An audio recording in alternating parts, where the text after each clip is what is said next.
बिस्मिल्लाहिर्रहमानिर्रहीम। अस्सलाम वालेकुम नाज़रीन, आप यूट्यूब चैनल देख रहे हैं। मैं इमरान खान हूँ। सबसे इम्पॉर्टेंट और बड़ी खबर ये है कि ज़ुल्म खलीलज़ाद आए हैं अफ़गानिस्तान में और उन्होंने मुलाकात की तालिबान के वज़ीर ख़ारजा के साथ, और उसके नतीजे में उन्होंने एक जो गिरफ़्तार अमरीकी शहरी है जॉर्ज, ये 2 साल से तालिबान के कब्ज़े में है और अभी तक ये उनके कब्ज़े में ही था। कुछ और लोग भी सुना है कि तालिबान के पास हैं गैर मुल्की, लेकिन ये एक अमरीकी शहरी था और इसको अमेरिकन छुड़वाना चाहते थे।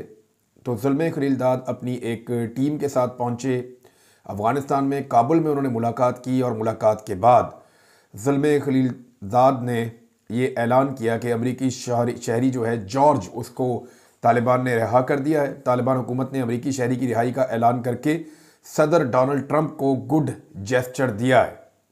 अब ये जनाब तालिबान ताल्लुकात बना रहे हैं अमेरिका के साथ, और पाकिस्तान तालिबान के साथ दुश्मनी बना रहा है ताकि अमेरिका के साथ ताल्लुकात पाकिस्तान के बेहतर हों। यानी मुझे ये पॉलिसी समझ नहीं आ रही।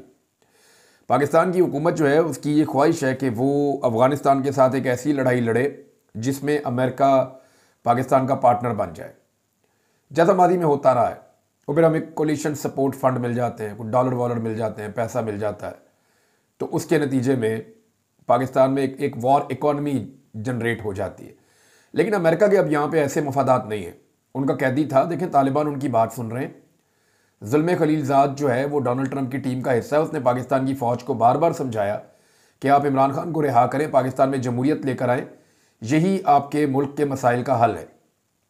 पाकिस्तान की इस्टेब्लिशमेंट को, पाकिस्तान के आर्मी चीफ को ज़ुल्म खलीलज़ाद ने और बाकी लोगों ने बार बार इन्होंने उनको एड्रेस किया, बार बार उन्हें मुखातिब किया कि आप छोड़ें इमरान खान को, पाकिस्तान में चीज़ों को नॉर्मलाइज होने दें, जुल्म और बर्बरियत आप वहाँ पे बंद करें। लेकिन इनकी बात सुनी नहीं। अब ये आदमी इतना रेलिवेंट है कि अभी भी डोनाल्ड ट्रंप की गवर्नमेंट ने इसको भेजा, और इसने जब तालिबान के साथ बात की तो उसके नतीजे में तालिबान ने अमरीकी शहरी जो है उसको रिहा कर दिया। अब इस पर ज़ुल्म खलीलज़ाद आज के दिन को एक बहुत अच्छा दिन कह रहे हैं जी, today is a good day, ये बहुत अच्छा दिन है, बड़ी कामयाबी हासिल हुई है, जॉर्ज को हमने छुड़ा लिया है, वो अपने घर की तरफ जा रहा है। ये अमरीकी सदर के लिए एक अच्छा जेस्चर है तालिबान की हुकूमत की जानिब से। और हम ये सोच रहे हैं कि इन तालिबान के ख़िलाफ़ अमरीकी हुकूमत पाकिस्तान के साथ मिलकर लड़ेगी, और हम जब अफ़गानिस्तान के अंदर जाके हमले करेंगे तो इससे अमेरिकन खुश होंगे। यानी मुझे तो अब ऐसा लगता है कि जब पाकिस्तान अफ़गानिस्तान के अंदर हमले करेगा या अफ़गानिस्तान के साथ लड़ेगा तो इंडिया अफ़गानिस्तान के साथ खड़ा हो जाएगा, ईरान अफ़गानिस्तान के साथ खड़ा हो जाएगा, चाइना अपना जो बेल्ट एंड रोड का इनिशिएटिव है वो उसको लेकर अफ़गानिस्तान के साथ भी काम कर रहा है, तो वो भी उधर खड़ा हो जाएगा। देखें ना, जब अमेरिका ने धमकी दी ईरान को और एक लेटर लिखा डोनाल्ड ट्रंप ने, तो क्या हुआ था? तो उसके बाद हमने देखा कि रूस, चाइना और ईरान चाबहार के करीब मशकें कर रहे थे। ये जो चाबहार की बंदरगाह है, ये बिल्कुल जैसे हमने गवादर में एक बंदरगाह बनाई हुई है, ऐसे ही ईरान ने चाबहार में भी एक बंदरगाह बनाई हुई है। लेकिन ईरानी शहरियों के ऊपर अरब ममालिक में जाने की पाबंदी नहीं लगी, पाकिस्तान शहरियों पे पाबंदी लग गई।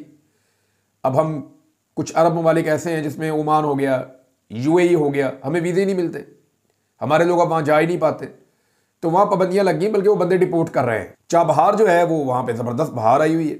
इंडिया वहाँ पे काम कर रहा है, चाइना वहाँ पे काम कर रहा है, रशिया वहाँ पे काम कर रहा है, सेंट्रल एशियन स्टेट्स जो हैं वो वहाँ पे काम कर रही हैं, सबका स्टेक उस तरफ है। अफगानिस्तान वहाँ के लिए रास्ते निकाल रहा है। तो अगर पाकिस्तान अफगानिस्तान के साथ लड़ेगा तो मुझे इस बात का कभी इम्कान है कि अमेरिका अफगानिस्तान के साथ खड़ा होगा और वो पाकिस्तान को कहेगा कि आप ये ना करें। यानी हम हर लड़ाई तब लड़ते हैं जब वो लड़ने के काबिल नहीं होती, और हर लड़ाई उस वक्त हम बिल्कुल नहीं लड़ते जब उस लड़ाई को लड़ना होता है। हमारा फैसला गलत हो जाता है। हमने दुश्मनों की लड़ाइयाँ अपने मुल्क में ला के लड़ी हैं और अभी तक हम आग बुझा रहे हैं, नहीं बुझ रही। और अब जब पूरी दुनिया नहीं लड़ना चाहती तो हम एक लड़ाई के अंदर उतर रहे हैं। हमें अपने इंटरनल मामलात को ठीक करना पड़ेगा, लोगों के मैंडेट का एहतराम करें, लोगों को उनके हुकूक दें, जो पॉलिटिकल सॉल्यूशंस हैं वो करें, और रेट ऑफ द गवर्नमेंट कायम करें, दहशतगर्दों पे काबू पाके अपनी इंटेलिजेंस का पूरा फोकस जो है वो दहशतगर्दी के खिलाफ मरकूज करें। इस पर एक बड़ा अजीबोगरीब स्टेटमेंट है ये दिया जी तलाल चौधरी साहब ने। यानी मैं पहले स्टेटमेंट पढ़ा, फिर मैंने दोबारा पढ़ा, मैंने कहा ये कैसे मुमकिन है, इस शख्स को पाकिस्तान का वज़ीर दाखिला बनाया गया, ये कैसा ऐसा गैर जिम्मेदार बयान दे सकता है। तलाल चौधरी ने कहा कि ट्रेन की हिफाजत और सड़कें खुलवाना फौज का काम नहीं है, ना पुलिस का काम है, ना किसी और इदारे का काम है। हसास इदारों की कोई नाकामी नहीं है। मेरी समझ से बाहर है। ये ट्रेन बहुत बड़ी होती है, इसमें लगभग 500 लोग सफ़र कर रहे हों और वो पूरी की पूरी ट्रेन अगवा हो जाए, उसको जो है कंट्रोल कर लिया जाए, फिर वहाँ पे बहुत बड़ी तादाद में जो है वो लोगों को शहीद कर दिया जाए, फिर एक बड़ा खौफनाक ऑपरेशन हो और पाकिस्तान की इंटेलिजेंस एजेंसीज को पता ही ना हो, तो ये इंटेलिजेंस की नाकामी है या नहीं है? हसास इदारों की वो कह रहे हैं ये कोई नाकामी नहीं है। भाई हसास इदारों की कामयाबी और नाकामी को आप 26वीं आईनी तरमीम से तोलेंगे क्या? कामयाबी तो उनको वहां हुई ना जब बंदे अगवा करके एमएनए उठा के पैसा खर्च करके किसी को लालच दे के किसी को मार कुट के किसी के घर वालों को अगवा करके आईनी तरमीम करवाई गई 26वीं, वो कामयाबी थी। यानी मुझे तलाल चौधरी साहब की सियासी समझ की कोई समझ नहीं आ रही। ऐसा गैर जिम्मेदाराना बयान एक वजीर दाखिला कैसे दे सकता है कि फौज की जिम्मेदारी नहीं है? भाई क्यों जिम्मेदारी नहीं है? लॉ एंड ऑर्डर उनकी जिम्मेदारी है। वो खुद कह रहे हैं कि अफगानिस्तान से हमलावर आए और अफगानिस्तान से उनको सपोर्ट की गई, तो बॉर्डर के ऊपर कौन खड़ा है? फौज ही खड़ी है, तो उनकी जिम्मेदारी कैसे ना हुई? और वैसे भी पूरे बलूचिस्तान के अंदर फौज के ही नाके लगे हुए हैं हर जगह पे। आप जिस सड़क पे जाएं फौज के नाके हैं, आप जहां पे जाएं फौज का कंट्रोल है। एक तरह से बलूचिस्तान के अंदर जो है वो मिलिट्री स्टेट है और वहां सारा कंट्रोल जो है वो फौज के पास है और पुलिस जो है वो पॉलिटिकल गवर्नमेंट के अंदर काम नहीं करती। वहां ऐसा लगता है कि पुलिस भी फौज के अंडर में या इदारों के अंडर में काम करती है, और ऐसा है। पुलिस वालों से अगर बात करें तो वो कहते हैं जी हमारी ट्रांसफर पोस्टिंग से लेकर तमाम जितने हमारे मामलात हैं वो इंटेलिजेंस के इदारे ही देखते हैं और ये मिलिट्री एस्टेब्लिशमेंट के अंडर में हम आते हैं। यहाँ पे जो सूबाई हुकूमत है उसका कोई असर रसूख नहीं है, ये खुलकर कहते हैं वहाँ जो पुलिस वाले हैं। हमारे दोस्त हैं वो बताते हैं जनाब कि हमें अपनी ट्रांसफ़र पोस्टिंग के लिए सियासतदानों के पास नहीं जाना पड़ता और उनके पास जाएं भी तो वो हमें वहीं से कहीं और से इजाज़त लेकर देते हैं। अब मामला ये है कि ये सारी चीज़ें, ट्रेन की हिफाजत करना, सड़कों की हिफाजत करना, शहरियों की जानो माल की हिफाजत करना, ये हसास इदारों की ना नाकामी है ना इनका काम है। तो इनका काम क्या है? क्या सियासत में मुदाखलत करना? ज़राअत, सियाहत, सनत व तिजारत, तामीरात, दाखिला और खारजा पॉलिसी में मुदाखलत, पार्लिमान से आईनी तरामीम मंजूर करवाना, अदालती उमूर में मुदाखलत, क्या ये सारे काम फौज के हैं? ये सारे काम इदारे के हैं या हसास इदारों के हैं? यानी ये काम उनके करने के नहीं हैं, ये काम वो कर रहे हैं और जो काम उनके करने के हैं उन पे वजीर दाखिला उन्हें क्लीन चिट दे रहे हैं कि जनाब ये तो उनका काम ही नहीं है और उनकी जिम्मेदारी नहीं है। बहरहाल तलाल चौधरी साहब हैं, कुछ भी कह सकते हैं, इस वक्त उनको इक़्तिदार में बिठाया हुआ है। उल्टा उन्होंने कह दिया कि दहशत गर्दों के pattern in chief Imran Khan है। अंदाजा कीजिए आप, यानी तलाल चौधरी ने, वजीर दाखिला ने इमरान खान को दहशत गर्दों का सरगना करार दे दिया। अंदाजा कीजिए आप, ये आपके वजीर दाखिला की सोच है, ये उसकी टोटल समझ है कि वो इस तरह का स्टेटमेंट दे रहा है। यानी ये कैसा गैर जिम्मेदाराना स्टेटमेंट है कि एक शख्स जेल में बंद है, ना उसे बोलने की इजाज़त है, ना बात करने की इजाज़त है, ना वो सामने आ सकता है, कोई वीडियो कोई ऑडियो उसकी नहीं है, और इस बात को 1.5 साल से ज़्यादा हो गया है। और अब उस शख्स के ऊपर एलिगेशन लगा रहे हैं कि पाकिस्तान में दहशतगर्दी बढ़ी है, और ये वो शख्स है जिसके दौर में पाकिस्तान में 15 साल की कम तरीन दहशतगर्दी हुई है, यानी उसने दहशतगर्दी को कंट्रोल किया था। उस शख्स के ऊपर एलिगेशन लगा रहे हैं कि ये दहशतगर्दों का पैटर्न इन चीफ है। यानी अपनी सियासत के लिए इस लेवल तक आप गिर जाएंगे कि आप दूसरे सियासतदानों को टारगेट करेंगे तो कल को यही निशानेबाजी आपके ऊपर भी होगी, आपको भी टारगेट किया जाएगा। लेकिन इस वक्त इन्हें समझ नहीं आएगी, जब वक्त गुजरेगा तब इन्हें समझ आएगी कि इन्होंने क्या किया है।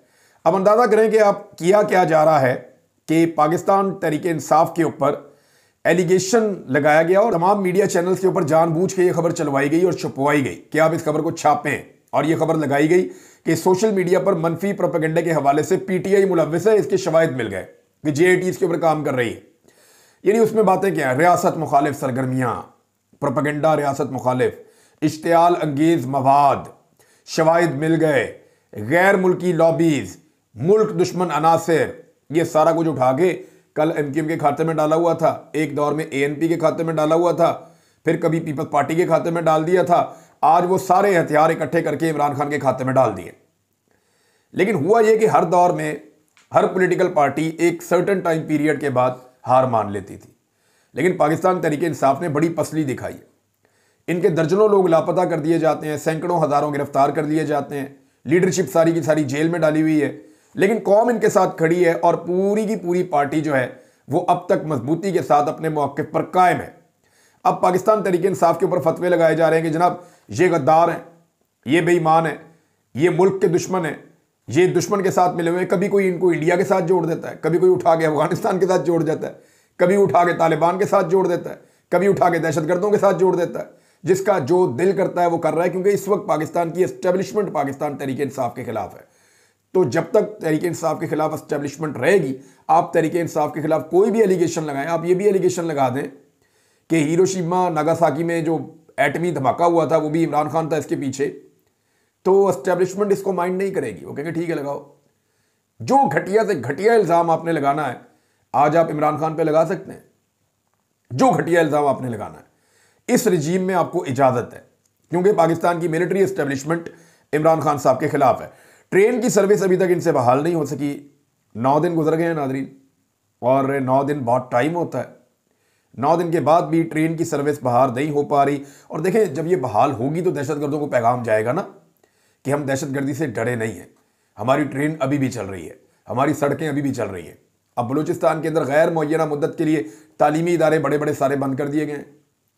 कई बड़े स्कूल जो हैं वो भी बंद कर दिए गए हैं। कई बड़ी शाहराएँ जो हैं, जो बलूचिस्तान को एक इलाके को दूसरे इलाके से जोड़ती हैं, वो सारी बंद कर दी गई हैं। आमदोरफ्त जो है वो तकरीबन रुक गई है। असर के बाद कोई ट्रैवल नहीं करता वहाँ पे, और ट्रेन जो है वो अभी तक बहाल नहीं हो सकी 9 दिन के बाद भी। तो हम क्या जेस्चर दे रहे हैं, क्या पैगाम दे रहे हैं दहशतगर्दों को और दुनिया को कि हम इतनी कमज़ोर स्टेट है, ऐसा नहीं होना चाहिए। हमें टाइमली इन सारी चीज़ों को रिवाइव करना चाहिए था, लेकिन फोकस सारा का सारा पीटीआई पे, इमरान खान पे है ना, तो लिहाजा ये तो होगा। एक और खबर है नादरीन, और वो खबर ये है कि असद कैसर साहब ने ऐलान किया है कि ईद के बाद जो ऑल पार्टीज कॉन्फ्रेंस है ये बलूचिस्तान में की जाएगी। ये बहुत अच्छा फैसला है। अगर इसके ऊपर इत्तफाक राय हो जाता है तो बलूचिस्तान के तमाम तबकात को इसके अंदर शामिल किया जाए, बलूचिस्तान की हर पॉलिटिकल पार्टी को इसके अंदर दावत दी जाए, तमाम ऐसे ग्रुप्स जो एहतजाज कर रहे हैं उनको भी दावत दी जाए, और उन सबसे कहा जाए कि इसका हल तलाश करें। यानी सब मिलकर 2 दिन बैठे, 3 दिन बैठे, इस मसले का हल तलाश करें। उसके बाद एक जरगा जो है वो खैबर पख्तूनख्वा में भी करें, और उसके बाद अफगानिस्तान के साथ जो है वहां जो बड़े सरदार हैं उनके साथ भी बात करें, उनकी गवर्नमेंट से भी बात करें। यही एक तरीका है पाकिस्तान में अमन लाने का। एक और चीज़ जो इस वक्त तहरीक तहफ़्फ़ुज़ आईन पाकिस्तान जिसकी तैयारी कर रही है, वो ये कह रहे हैं जी हम जितने भी गैर मुल्की सफ़ीर हैं उनको हम ये पैगाम देने जा रहे हैं कि पाकिस्तान का ये रजीम, क्योंकि इसके पास अवामी मैंडेट नहीं है, ये चोरी करके मैंडेट आकर बैठ गए या बिठा दिए गए हैं, तो ये जो भी डीलिंग करेंगे पूरी दुनिया के साथ हम उसकी जिम्मेदारी कबूल नहीं करेंगे। हम अवामी मुंतखब नुमाइंदे हैं, अवाम की अक्सरियत हमारे साथ खड़ी है, तो ये चोरी करके आके बैठ गए हैं और ये अपने मफाद के लिए उल्टे सीधे सौदे दुनिया के साथ कर रहे हैं। तो जो कुछ भी ये दुनिया के साथ मुआहदे या सौदे कर रहे हैं उनके लिए हम रिस्पॉन्सिबल नहीं होंगे, क्योंकि ये रियासत के ऊपर काबिज हैं, इनकी हुकूमत जाली है, और जो असल मैंडेट है जो अवाम ने किसी और को दिया था, लिहाजा मैंडेट यहाँ पे चोरी हो गया है, और जिनका असल मैंडेट है वो जाली मैंडेट वालों के किसी भी मंसूबे या किसी भी मुआहदे के लिए पाबंद नहीं होंगे। ये पैगाम दुनिया भर की जो पाकिस्तान के अंदर एम्बेसीज मौजूद हैं, जो एम्बेसडर्स मौजूद हैं, उनको तहरीक तहफ़्फ़ुज़ आईन पाकिस्तान के लोग कह रहे हैं कि ये पैगाम उनको पहुँचाया जाएगा। नादरीन, बलूचिस्तान में एक और मुअम्मा था, ये लाशों के हवाले से था। अब इसको जो रिपोर्ट किया गया वो अलग अलग तरीके से किया गया। एक तो ये दावा किया गया कुछ दिन पहले कि जनाब यहाँ पे 13 ताबूत ला के दफन किए गए हैं और 23 लाशें जो हैं वो पहुँचाई गई हैं सिविल अस्पताल में बलूचिस्तान के, और उन लाशों को लेने के लिए लोगों का एक बहुत बड़ा रश वहाँ पहुँचा भी। अब दावा लोगों की जानिब से ये किया गया कि हमारे प्यारे लापता हैं, ये उनकी लाशें हैं।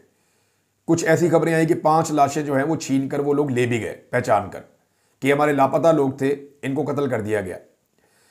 अब इस पे जो है वो सरफराज बुगटी साहब ने स्टेटमेंट दिया है कि ये लाशें उन दहशतगर्दों की हैं जिनको जाफर एक्सप्रेस वाले साने के बाद सिक्योरिटी फोर्सेस ने ऑपरेशन के दौरान कत्ल किया था, और इनमें से जो नाकाबिले शनाख्त थे उनको दफन कर दिया है, और जिनकी शनाख्त हो सकती है उनको उनके लवाकिन के हवाले हम कर सकते हैं, लेकिन अगर कोई हमला करके उनको ले जाना चाहेगा तो वो हम नहीं होने देंगे।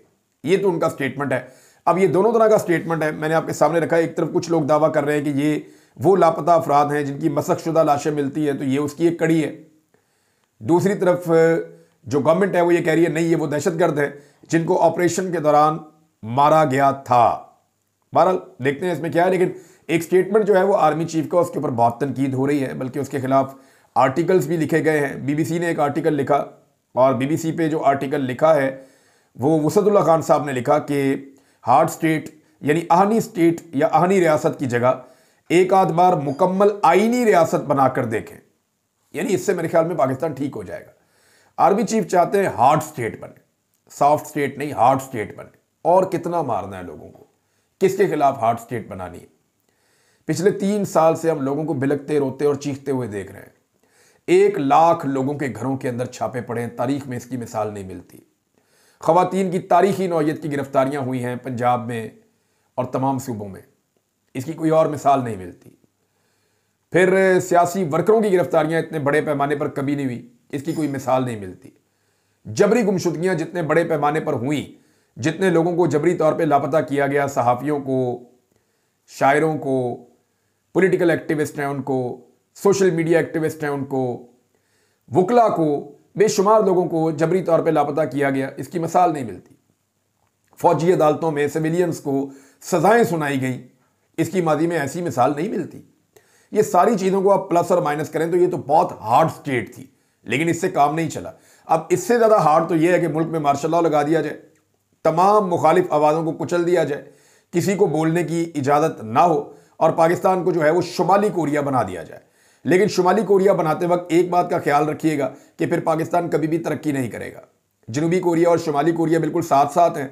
अगर आप इन दोनों ममालिक के मैप देखें या रात के वक्त का इमेज आप इनका देखें सैटेलाइट से, तो आपको जितना शुमाली कोरिया वो सारा अंधेरे में डूबा हुआ नजर आएगा और जितना जनूबी कोरिया वो आपको सारा रोशनियों के अंदर नहाया हुआ नजर आएगा। फ़र्क क्या है? एक तरफ आमरीयत है, एक तरफ जमहूरियत है। आप देखें, एक तरफ लोग पिसे हुए हैं, तबकात परेशान, बहुत कमज़ोर हैं, खुराक की कमी का शिकार हैं, उनकी हड्डियां निकली हुई है, ढांचे निकले हुए हैं, उनको सही खाने को नहीं मिलता, रहने को नहीं मिलता, पहनने को नहीं मिलता और उनकी ज़िंदगी जो है वो जानवरों से बदतर बनी हुई है। और दूसरी तरफ के जो लोग हैं वो खुशहाल हैं, वो ओलंपिक्स के मेडल जीतते हैं। उनका मीडिया, उनका सोशल मीडिया, उनकी फिल्म इंडस्ट्री, उनकी सियाहत की इंडस्ट्री, उनकी टेक्नोलॉजी, उनकी आईटी इंडस्ट्री, उनकी बाकी जितनी भी सनतें हैं वो ज़बरदस्त काम कर रही हैं, वो हर शोबे में आगे जा रहे हैं। तो वो क्यों आगे जा रहे हैं? जमहूरियत की वजह से। तो हमारे पास एक लकीर के दोनों तरफ देख के हमें समझ आ जाती है कि जो जनूबी कोरिया और शुमाली कोरिया में, ऐसे ही अगर आप देखें पाकिस्तान और इंडिया में, इंडिया कहां से कहां पहुंच गया, उसकी इकॉनमी कहां से कहां पहुंच गई। वहां जमहूरियत थी, फौज ने वहां पे मुदाखलत नहीं की और वहां सियासतदानों ने काम किया। बहुत करप्शन है वहां पे, लेकिन इसके बावजूद अगर मिलिट्री एस्टेब्लिशमेंट करप्शन करे तो तबाही हो जाती है। तो पाकिस्तान में क्योंकि ये सब कुछ हुआ, तो देखें कितना फर्क है। आज अफगानिस्तान जो है वो अभी आज़ाद हुआ, उसका जो 1 रुपया है वो पाकिस्तान के लगभग 4 रुपए से ज़्यादा का हो गया। ईरान जो है उसने कितनी तरक्की की, दुनिया भर की पाबंदियां उसके ऊपर। तो शुमाली कोरिया और जनूबी कोरिया को आप याद रखें। अगर आप शुमाली कोरिया वाली पॉलिसी पे चलेंगे तो आप वही बन जाएंगे, जनूबी कोरिया वाली पॉलिसी पे चलेंगे तो आप वही बन जाएंगे। तो हम जो हैं वो जिस रास्ते में जा रहे हैं, हार्ड स्टेट की जो बेहतरीन मिसाल है वो शुमाली कोरिया है। और अगर आर्मी चीफ उसके बारे में सोच रहे हैं तो ये भी सोचें कि वहाँ के लोग, वहाँ के शहरी और वो मुल्क किस तरह ज़िंदगी गुजार रहा है और दुनिया उसे किस नज़र से देखती है। देखिए, फौज या मिलिट्री इस्टेब्लिशमेंट की जो जानबदाराना पॉलिसी है उसकी वजह से लगातार अपने ही लोगों में तन्हाई का शिकार हो रही है। और ये एक ऐसा सच है जो पाकिस्तान में आप बोल नहीं सकते, ये है रियलिटी, सब जानते हैं। पाकिस्तान में किसी भी बंदे से आप बात करें, सब कहते हैं जी फौज तन्हाई का शिकार हो रही है। और वो इसलिए हो रही है कि जो मिलिट्री एस्टेब्लिशमेंट की पॉलिसीज़ हैं वो जानिबदाराना है और वो एक मखसूस जत्थे को सपोर्ट कर रही हैं जिनसे अवाम नफरत करता है, और एक मखसूस तबके को मार रही हैं जिन्हें अवाम सपोर्ट करती है। तो इसकी वजह से जो जानिबदारी है मिलिट्री एस्टेब्लिशमेंट की पॉलिसियों में, उसकी वजह से फ़ौज और अवाम के अंदर दूरियां पैदा हो रही हैं, खलीज पैदा हो रही है, या फ़ौज अपने ही मुल्क के अंदर तन्हाई का शिकार हो रही है। अब एक पॉलिसी आप देखें ना, कहाँ से कहाँ चली जाती है बात। हमारे सहाफ़ी हैं फरहान मलिक साहब, उनको गिरफ़्तार कर लिया गया और इस गिरफ़्तारी के ख़िलाफ़ सभी आवाज़ उठा रहे हैं। मैं फरहान मलिक साहब को बहुत अच्छे से जानता हूँ, बड़े शानदार इंसान हैं। समा में जब मैं थोड़े अरसे के लिए गया तो ये वहाँ मौजूद थे।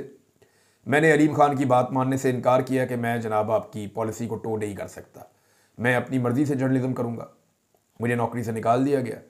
फरहान मलिक साहब वो शख्सियत हैं जिन्होंने कंप्रोमाइज़ करने से इनकार किया कि अलीम खान जो पॉलिसी लेकर आए हैं मैं उस पर नहीं चल सकता, वो झूठ की पॉलिसी है। लिहाजा उन्होंने अपनी नौकरी खुद छोड़ दी और अब वो एक रफ्तार न्यूज़ के नाम से एक चैनल चला रहे थे। अब उनकी क्योंकि जर्नलिज्म जो है इसके अंदर हकायक शामिल है, उनको धमकाया गया, FIA ने बुलाया, उनको गिरफ्तार कर लिया। एक प्रोफेशनल जर्नलिस्ट हैं, डायरेक्टर न्यूज़ थे समा के, देखे ना, एक डायरेक्टर न्यूज़ फहाद हुसैन साहब थे, उन्होंने अर्दली हुकूमत के साथ हाथ मिलाना पसंद किया, वज़ीर आज़म के मुशीर बने, वहाँ पे बहुत टाइम लगाया, बड़े दौरे शौरे किए, बड़ा इंजॉय किया, फिर उनको वापस एक चैनल में नौकरी दिलवा दी गई बड़ी सीनियर पोस्ट के ऊपर। उन्होंने अपनी जर्नलिज्म को बाहर से बढ़ के आए थे, लेकिन उन्होंने अपनी जर्नलिज्म को कुर्बान कर दिया, उन्होंने सिर्फ इसलिए कि वो सही बात नहीं कर सके, और उन्होंने अपनी जर्नलिज्म को सेक्रीफाइस कर दिया इक्तदार के लिए, ताकत के लिए, अच्छे ताल्लुकात के लिए। और एक फरहान मलिक साहब हैं, इन्होंने इस्तीफ़ा भी दिया और कुर्बानी भी दी, और अच्छी खासी तनख्वाहें मिलती थी वो भी छोड़ दी, और आज गिरफ्तार भी हो गए। कितना फ़र्क है दोनों में। लेकिन तारीख़ याद रखेगी फरहान मलिक को, तारीख़ फहद हुसैन को याद नहीं रखेगी। हालांकि फहद हुसैन साहब से मेरा बहुत अच्छा ताल्लुक है, लेकिन उन्होंने गलती की जो उन्हें नहीं करनी चाहिए थी। वो लोगों को जर्नलिज्म सिखाते थे, लेकिन ऐसा जर्नलिज्म जो उन्होंने किया है वो लोगों को कभी नहीं सिखा पाएंगे, क्योंकि उन्होंने खुद अपना जर्नलिज्म अपने हाथों से कत्ल कर दिया। अली अमीन गंडापुर ने कहा कि सूबे में किसी सूरत में ऑपरेशन की इजाज़त नहीं देंगे। देखिए गंडापुर साहब, जब उन्होंने ऑपरेशन करना होगा ना तो वो आपसे पूछेंगे नहीं, वो आके ऑपरेशन करेंगे, और अगर कोई इस ऑपरेशन को रोकेगा तो वो खैबर पख्तूनख्वा की आवाम रोकेगी। क्योंकि मैं ये अच्छी तरह जानता हूं कि खैबर पख्तूनख्वा में मैं चंद महीने रहा, किसी भी पार्टी का बंदा है, किसी भी मकतबा फ़िक्र से उसका ताल्लुक है, एक बात के ऊपर सबका कंसेंसस था कि हमने फौजी ऑपरेशन किसी सूरत खैबर पख्तूनख्वा में नहीं होने देना। हर पार्टी ये कहती थी, हर बंदा ये कहता था कि हमने खैबर पख्तूनख्वा में किसी सूरत भी मिलिट्री ऑपरेशन नहीं होने देना। इतने मुखालिफ हैं लोग। मैं आपको ये बात शर्तिया कहता हूं कि खैबर पख्तूनख्वा में मिलिट्री ऑपरेशन जब भी होगा, खैबर पख्तूनख्वा की अवाम सख्ती के साथ मिलिट्री ऑपरेशन के खिलाफ खड़ी हो जाएगी। नाज़रीन, और खबरें हैं बाद में शेयर करता हूं, टाइम काफ़ी ज़्यादा हो गया, अब तक के लिए इतना ही। अपना ख्याल रखिएगा, अपने इस चैनल का भी। अल्लाह हाफ़िज़।